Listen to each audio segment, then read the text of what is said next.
5-ci mərhələ. 5-ci mərhələ Hicri 2-ci əsrin başlanğıcında, 8-ci əsr, 8-ci əsr bəli, əvvəllərində Qur'anın qiraətinin yeni bir mərhələsi başlanır. Qarilər yeddiliyinə daxil olan qarilərin vəfatı da elə Hicri 2-ci əsrə təsadüf edir. O qarilər yeddiyi vardı, Əli əleyhissalam, kim. Onlar dünyasını dəyişirlər. Qarilər yeddiliyi. Yeddiliyə əlavə olunan və qarilər onluğu və qarilərin 14-lüyü sonra ortaya çıxdı əlavələr. 7 yox, dedik ki, filan kəssə var, 10 nəfər. Bəhmən kəssə var, 14 nəfər qari. 14 nəfər qari, yəni nə eyni Quran oxuyurlarsa, eyni stildə oxuyurlarsa, hamısı eyni sözdürsə, lap yaxşı. 14 nəfər, 10 nəfər, 7 nəfər, yəni bu qarilərin fərqliliyi, qiraətlərin fərqliliyini bildirir. Yəni biri vələz zalim, biri qayri zalim deyirsə, mənə lazım deyil o. Mənə bir dənə qiraət verin. Allah 1000 nəfər olun. Bir növ oxuyun. Allah bir dənədir. Əslən təşkil edir. Bir dənə doğru deyirəm. Bir Allahın, bir Quranın bir növ oxunuşu olsun. Hələ belə oxuyacaqsa da onun nə gözəlliyi olacaq. Quranın imici ölər. Quranın o ecaz cəhəti var, ecaz. Yəni möcüzəvi xüsusiyyətləri. Bax, olan biri budur. Nətər yəni bir dənə söz neçün, bir dənə kəlmə neçün fərqli sözə əvəz olunur. Bunu əvəz eləyən və zalin göndərən Allahın sözünü qayri zalin dəyişən bəndə danışa bilməz ki, Quran tərəfi olmayıb. Artıq sual yaranır. Şübhə düşün insanın zihnində ki, yəni və zalin, qayri zalin oxuyan, mən hardan əmin olum ki, bura mənim hərf dəyişməyib.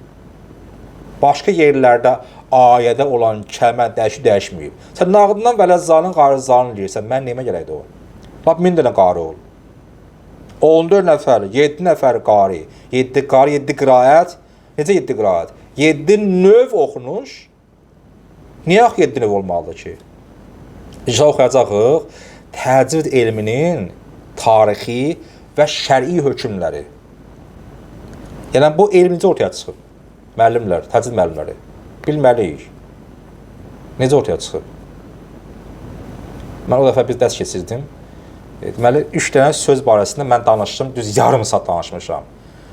Təcvid elminin leksikoloji mənası, yəni nə? Gözəlləşdirmə, bu məlumdur. Demək ki, təcvid fakültəsində, terminologiyasında təcvid yəni hərflərin sifəti, hərflərin qaydaları, hərflərə məxrəcə əməl etməliyik. 3 dənə söz. Hərfin sifəti, yəni xüsusiyyət. Hərfin qaydası, hərfin məxrəci. Nə deməkdir bunlar? Hərfin sifəti bildir qalın, incə. Bəs hərfin nədir qaydası?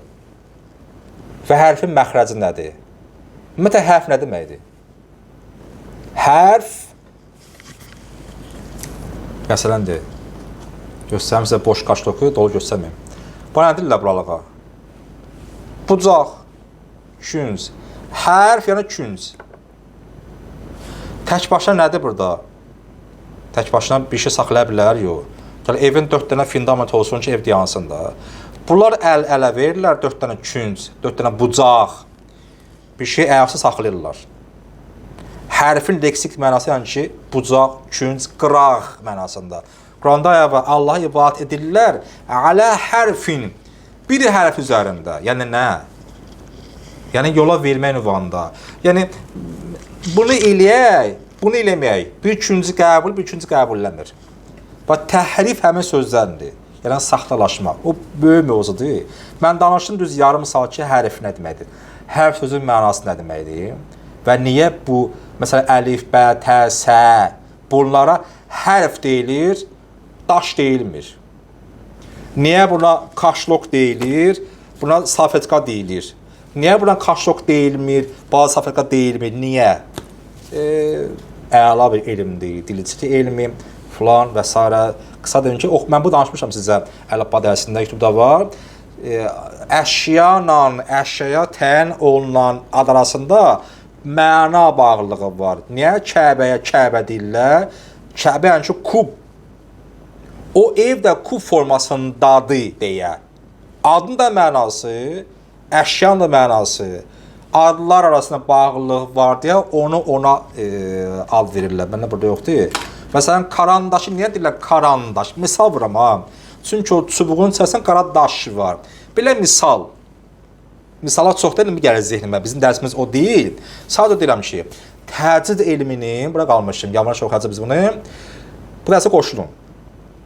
Quranın hamısı bölmələr var. Bunlar hamısı Quranın qollarıdır. Tarixi nə vaxtdan başlayıb? Və şəri hökmü. Ümumiyyətlə belə bir şey var dinimizdə.